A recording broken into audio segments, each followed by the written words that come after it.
Dalam rangka menyambut datangnya bulan suci Ramadan, Masjid Agung As-Salam Lubuk Linggau menyelenggarakan kegiatan ibadah malam nisfu Sya'ban bersama jamaah yang dimulai setelah pelaksanaan ibadah sholat maghrib.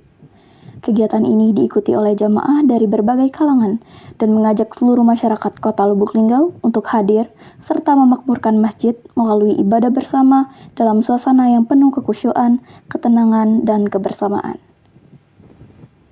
Melalui pelaksanaan ibadah malam nisfu Sya'ban ini, Masjid Agung As-Salam Lubuk Linggau berharap dapat menumbuhkan semangat kebersamaan dan meningkatkan kualitas keimanan serta ketakwaan masyarakat.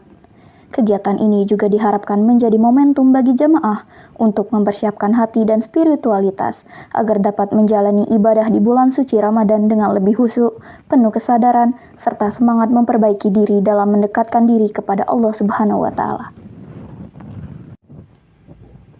Ibadah malam nisfu Sya'ban ini menjadi salah satu bentuk persiapan spiritual umat Islam dalam menyambut bulan suci Ramadan.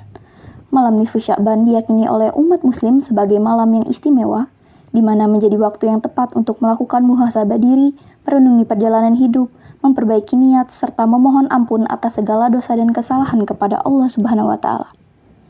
Dalam kegiatan ini, jamaah bersama-sama melaksanakan rangkaian ibadah, memperbanyak zikir, doa, dan munajat dengan penuh harap agar diberikan keberkahan, kesehatan, serta kekuatan iman.